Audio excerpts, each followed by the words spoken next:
சிம்மராசிக்காரர்கள் கொடுத்து வைத்தவர்கள், கடவுளின் குழந்தைகள் அப்படின்னு ஒரே வார்த்தையில் சொல்லிடுவேன். இப்போது புதிய அறிமுகம் ஆச்சி ஹோட்டல் சாம்பார் 50 கிராம் ரூபாய் 20 மட்டுமே. நீங்கள் ஓஹோன்னு இருக்கிறீங்கன்னு நான் சொல்ல மாட்டேன். ஆனாலும் பெரிய கஷ்டங்கள் உங்களுக்கு வந்து விடவில்லை என்பதுதான் உண்மை. ஒரு பெரிய அகலக்கால் எதையும் டிசம்பருக்கு மேலே வச்சிடாதீங்க. பெரிய கெடுதல்கள் எதுவும் சிம்மராசிக்காரர்களுக்கு இல்லாத தமிழ் புத்தாண்டாகவே அமைந்திருக்குதுங்க. அது இது அப்படி இப்படின்னு எப்படி பார்த்தாலும் இதுதான் ஹிட்டான ஆஃபர்.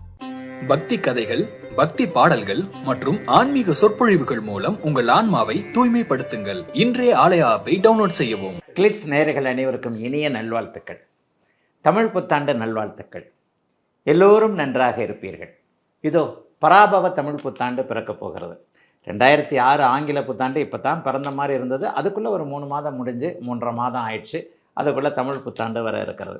ஐயா, இந்த தமிழ் புத்தாண்டில் ஏதாவது ஒரு சிறப்பு கிரக பயிற்சிகள் ஏதாவது இருக்கா அப்படின்னு பார்த்தீங்கன்னா, ஆமாங்க. இந்த தமிழ் புத்தாண்டு நடந்து ஒரு 40 நாட்களில் ஜூன் மாதம் 2ஆம் தேதி குருப்பெயர்ச்சி, அதாவது ஒரு 12 ஆண்டுகளுக்கு கிட்டத்தட்ட 13 ஆண்டுகளுக்கு ஒரு முறை மட்டுமே ஸ்பெஷலாக குறிக்கக்கூடிய அளவிற்கு உச்சகுரு, கடகத்தில் உச்சகுருவாக இருக்கக்கூடிய உலக மக்கள் அனைவருக்கும் 12 ராசிக்காரர்களுக்கும் நன்மைகளை மட்டுமே செய்ய கடமைப்பட்ட அளவில் பெரிய குருப்பெயர்ச்சி கண்டிப்பாக அமைந்திருக்கிறது. இதில் வந்து குருப்பெயர்ச்சினால் ஏதாவது ஒரு நல்ல பலன்கள் இருக்கான்னு பார்த்தீங்கன்னா, இப்போது மீனத்தில் இருக்கக்கூடிய சனியை அப்படியே அவர் சாந்தப்படுத்துகின்ற விதமாக தன்னுடைய உச்ச பார்வையால் சனியை பார்க்கின்ற காரணத்தினால் சனியால் 7.5 சனி அமைப்பால், கண்டகச்சனி அமைப்பால், அர்த்தாஷ்டம சனி அமைப்பால், அஷ்டமச்சனி அமைப்பால் சற்று கடுமைகளை சந்தித்து கொண்டிருக்கின்ற ராசிகள் எல்லாம் அப்படியே கொஞ்சம் சனியோடைய கடுமைகள் அப்படியே கொஞ்சம் குறையுங்க. இன்னொன்று, குரு வந்து இப்போது கேளை யோகத்தில் போகிறார். இந்த தமிழ் புத்தாண்டு பலன்கள் எப்படி சொல்லப்படுகிறது? 4 கிரகம் தாங்க. மாதாந்திர கிரகங்கள் வந்து வருட பலன்களை தீர்மானிக்க போகிறதில்ல. மாதாந்திர கிரகங்கள்ன்றது சூரியன், புதன், சுக்கிரன் மற்றும் செவ்வாய் 1.5 மாதத்துக்குள்ள மாறுகின்ற கிரகம். சூரியன் வந்து மாதம் ஒரு முறை மாறக்கூடிய கிரகம். புதனும் சுக்கிரனும் 20-25 நாள் மாறக்கூடிய ஒரு கிரகம். அப்போ அந்த மாதாந்திர கிரகங்கள் வரிசையில் வருட கிரக பலன்களை சொல்ல முடியாது. ஏன்னா 12 மாதத்துக்குள்ள அவங்க சுற்றி வந்துடுவாங்க. அதே மாதிரி ராகு கேதுக்கள் சனி பெயர்ச்சி, குரு பெயர்ச்சியை வச்சு தான் உங்களுக்கு 12 ராசிக்காரர்களுக்கு எப்படிப்பட்ட தன்மைகள் நடக்கு அப்படிங்கிறத சொல்ல முடியும். இப்போ சனி பெயர்ச்சி இந்த வருடம் இந்த பராபவ தமிழ் புத்தாண்டில் வந்து சனி பெயர்ச்சி கிடையாது. சனி ஒரு இடத்துல நிலையாக மீன வீட்டிலேயே இருக்கிறார். ராகு கேதுக்கள் டிசம்பர் மாதம் ஃபஸ்ட்டு வீக்கில் அப்படியே ராகு கேதுக்கள் பயிற்சி நடக்குது. இந்த ராகு கேதுக்கள் பயிற்சியின் மூலமாக என்ன ஒரு அற்புத நிகழ்வு அப்படின்னு பார்த்தீங்கன்னா, கேள யோகம் என்று சொல்லப்படக்கூடிய கோடீஸ்வர யோகம், குருவும் கேதுவும் சேருகின்றதுனால ஏற்படக்கூடிய கேள யோகம் பெரும்பாலான ராசிக்காரர்களுக்கு நல்ல இடங்களில் குரு கேது சேர்றதுனால அது ஒரு வகையில் ஒரு நல்ல தன்மையை குறிக்கக்கூடிய ஒன்று. கேள யோகம் எல்லாருமே கோடீஸ்வரர் ஆகிடுவாங்களா அப்படின்னா இல்லைங்க.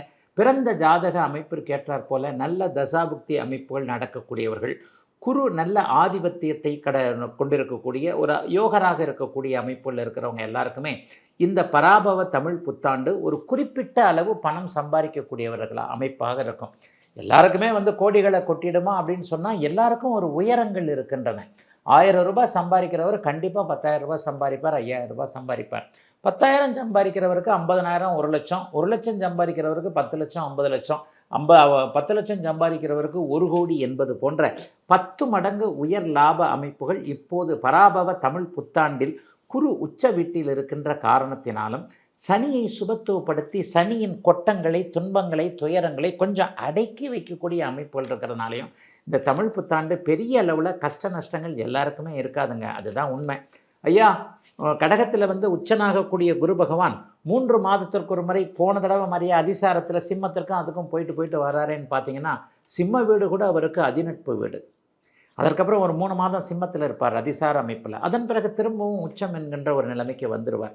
ஆகவே குருவின் பலன்கள் அதிகமாக நிறைய ராசிகளுக்கு கிடைக்கக்கூடிய இந்த தன்மையில் உலகம் மொத்தத்திற்கும் குரு பகவான் நல்லதையே செய்வார் என்பதன் அடிப்படையில் தமிழ் புத்தாண்டில் பெரும்பாலான மாதங்கள் ஒரு 7-8 மாதங்கள் குரு பகவான் அட்டகாசமான ஒரு நல்ல அமைப்பில் உச்சம் என்கின்ற அமைப்பிலும் பாதி அளவிற்கு கேள யோகம் என்று சொல்லப்படக்கூடிய கேதுவோடு சேர்ந்து ஒரு நல்ல பண வரவுகளை கொடுக்கக்கூடிய அமைப்பில் இருக்கிறதுனால பெரும்பாலும் 12 ராசிக்காரர்களுக்கு நல்லது தாங்க நடக்கும். சனி பகவானுடைய ஆதிக்கத்தினால் இப்போது பாதிக்கப்பட்டிருக்கக்கூடிய மீனராசிக்காரர்கள் ஜென்மச்சனி நடந்துக்கிட்டு இருக்கு. சிம்மராசிக்காரர்களுக்கு அஷ்டமச்சனி நடந்துக்கிட்டு இருக்கு. அர்த்தாஷ்டமச்சனி நடந்து கொண்டிருக்கக்கூடிய இவர்கள் தனுசு ராசிக்காரர்கள் கண்டகச்சனி நடக்கக்கூடிய கன்னிராசிக்காரர்கள் இவர்கள் எல்லாருக்குமே உச்ச குருவின் பார்வையை சனி பெறப்போகின்ற காரணத்தினாலும் சனியே உச்ச குருவின் வீட்டில் இருக்க போகின்ற காரணத்தினாலும் பெரிய அளவிற்கு கஷ்டங்கள்லாம் இருக்காதுங்க. சனி கொஞ்சம் வாழை சுருட்டிக்குவார் என்பது தான் உண்மை. அப்போ பராபவ ஆண்டு பெரும்பாலும் 12 ராசிக்காரர்களுக்கு நல்லவைகளை செய்யக்கூடியதாகவே அமைந்திருக்கிறது என்பது தான் உண்மைங்க. இப்போது 12 ராசிக்காரர்களுக்கும் இப்போ பொதுவான ஒரு பலனை பார்த்துட்டேன். 12 ராசிக்காரர்களுக்கும் மேஷம் முதல் மீனம் வரையிலான 12 ராசிக்காரர்களுக்கும் இந்த 2026 தமிழ் புத்தாண்டு பராபவ தமிழ் புத்தாண்டு என்ன பலன்களை கொடுக்கும் அப்படிங்கிறத தனித்தனியாக பார்த்துடலாங்க.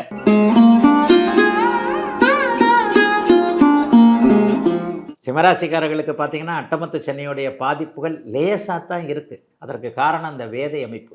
சிம்மராசிக்காரர்கள் கொடுத்து வைத்தவர்கள், கடவுளின் குழந்தைகள் அப்படின்னு ஒரே வார்த்தையில் சொல்லிடுவேன். எப்பேற்பட்ட அஷ்டமச்சனி ஒரு 1.5-2 வருஷத்துக்கு உங்களுக்கு மொத்தமே அஷ்டமச்சனி 2.25 வருஷம்தான். 2 வருஷத்துக்கு அது வேலையை செய்யாதுன்னா அப்புறம் அந்த 3 மாதத்தில் என்னத்தை செஞ்சிருப்போகுது? டிசம்பர் மாதம் வரைக்கும் இன்னும் கிட்டத்தட்ட ஒரு 6-7 மாதம் 8 மாதம் வரைக்குமே அட்டமத்து சனியுடைய தாக்கம் சிம்மராசிக்காரர்களுக்கு கண்டிப்பாக இருக்காது. 7ஆம் இடத்துல ராகு இருக்கின்ற வரைக்கும். அதே நேரத்தில் இன்னொன்று, ஜூன் மாதம் 2ஆம் தேதி நடக்கக்கூடிய குருப்பெயர்ச்சியின் மூலமாக தற்போது 8இல் இருக்கக்கூடிய சனி பகவான் உச்ச குருவின் வீட்டில் உச்ச குருவின் பார்வையில் இருக்கக்கூடிய அமைப்புகளில் வந்துட போகிறார். ஜோசியமே இந்த சுபத்தன்மை, சுபத்துவம், பாபத்துவம், கிரகங்கள் எப்படி இருக்கின்றன, கிரகங்களுடைய ஒளிக்கலப்புகள் எவ்வாறு நடக்கின்றன என்பதை பொறுத்து தான் ஜோசியமே. உண்மையை சொல்லப்போனால் மீனராசிக்காரர்கள் தான் இப்போ அதிகமாக ஜாதகம் பார்க்க வர்றாங்களே தவிர சிம்மராசிக்காரர்கள் வரல. எப்போவுமே ஜோதிடர்கள்ட்ட அதிகமாக போகிறது யாருன்னா அஷ்டமச்சனி 7.5 சனி நடக்கிறவங்க தான் போவாங்க. 7.5 சனியில் ஜென்மச்சனியாக பாதிக்கப்பட்டிருக்கின்ற மீனராசிக்காரர்கள் வருகின்ற அளவிற்கு சிம்மராசிக்காரர்கள் பாதிப்புகள் குறைவாகத்தான் இருக்கின்றன. அதுக்காக நீங்கள் ரோஹோன்னு இருக்கிறீங்கன்னு நான் சொல்ல மாட்டேன். ஆனாலும் பெரிய கஷ்டங்கள் உங்களுக்கு வந்துவிடவில்லை என்பது தான் உண்மை. அந்த அமைப்பின் அடிப்படையில் பார்த்தீங்கன்னா பெரிய நல்ல விஷயங்கள் நடக்கக்கூடிய அமைப்புகள் இந்த மாதம் இந்த பராபவ வருஷம் முழுக்கவே நல்லா இருக்குதுங்க. இப்போது 11ஆம் இடத்தில் இருக்கக்கூடிய குரு பகவான் 12ஆம் இடத்திற்கு உச்சம் என்கின்ற ஒரு நிலையை அடைய போகிறார். இந்த உச்சம் என்கின்ற நிலையை எப்படி அடைவார், எப்படிப்பட்ட ஒரு நல்ல தன்மைகள் இருக்கும் அப்படின்னு நீங்கள் பார்த்தீங்க அப்படின்னு சொன்னால், வெளிநாடு வெளிமாநிலம் போன்ற தூர இடங்களில் இருக்கக்கூடியவர்கள் அனைவருக்குமே நல்லவைகள் நடக்கக்கூடிய அமைப்பு. இதுவரைக்குமே விசா கிளியரன்ஸ் கிடைக்காதவர்களுக்கு வெளிநாட்டிற்கு போகக்கூடிய அமைப்பு, கல்வி அமைப்புகளில் தடைகள் இருந்தவர்கள், தொழில் வேலை வியாபாரம் போன்றவைகளில் தடைகள் இருந்தவர்களுக்கு பராபவ ஆண்டில் கொஞ்சம் ஒரு மாதிரியாக நல்லவைகள் நடக்கக்கூடிய அமைப்புகள் கண்டிப்பாக உண்டு.